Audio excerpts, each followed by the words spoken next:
I'd like to thank our audience for coming tonight, and we will give them a moment to be seated.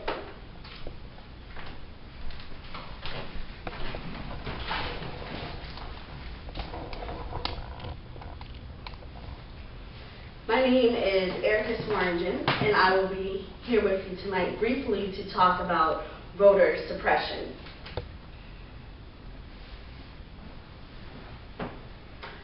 President Abraham Lincoln said, "I have been driven many times by the overwhelming conviction that I had nowhere else to go."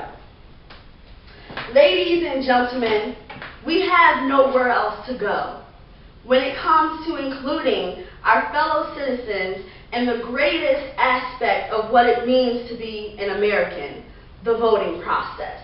Politicians and citizens alike should be overwhelmed by their own individual convictions to include their fellow citizens in the voting process. In Psalms chapter 35, verse 10, David says to the Lord, "You rescue the poor from those too strong, the poor and the needy from those who rob them." I ask you, is this not a call of action for all Christians? Is this not a call to be more just, diligent, and righteous in Christ?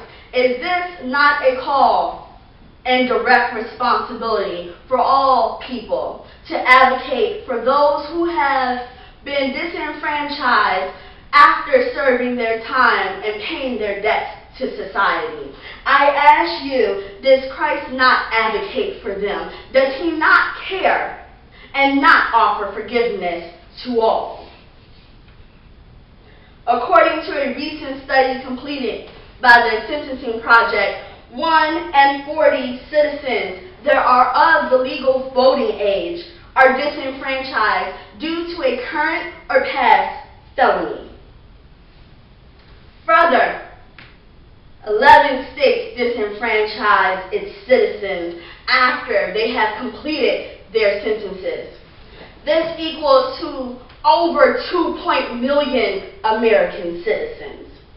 In verse 24 of the 35th Psalm, David calls out to the Lord to vindicate him with righteousness. Now I ask you, who will vindicate these citizens? Who will give them a voice?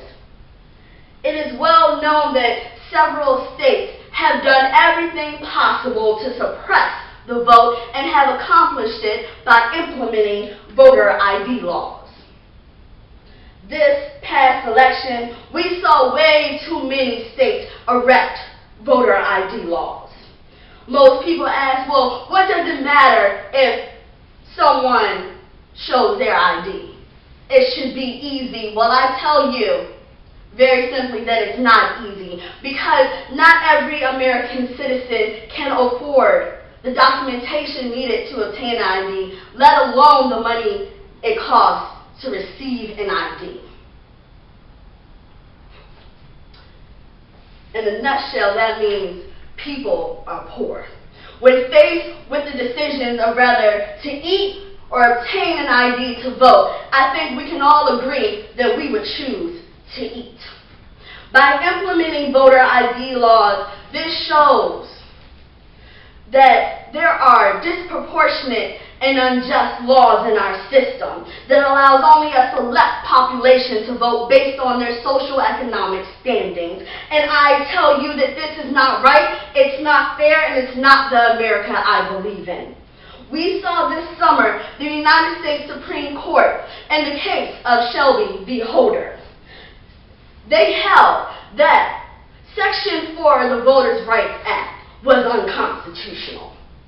Because of this, states like Texas and North Carolina redistrict immediately, which skewed the votes of many for years to come. Voting is not a privilege. Voting is a right. And because voting is a right, all American citizens should be allowed to vote. They should be able to express their right to vote through the mass action of voting. The power of voting, we know, is phenomenal. The power of voting gives us better school districts, highways, employment, and it changes our living conditions like none other. Voting dictates very simply our day-to-day lives, as well as the world around us. It gives us hope for those who are poor and in need. My question again is, who will advocate for these people? Who will hear their cries?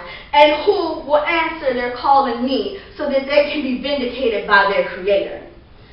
I ask no little task of you. What I'm asking, I will tell you it's nothing that I haven't done myself. I am asking and calling into action my peers, my family, my friends, my community, and even my enemies to be proponents of justice. All that is true, and that which lights the path of righteousness and justice for all American citizens in disregard to their social economic standings.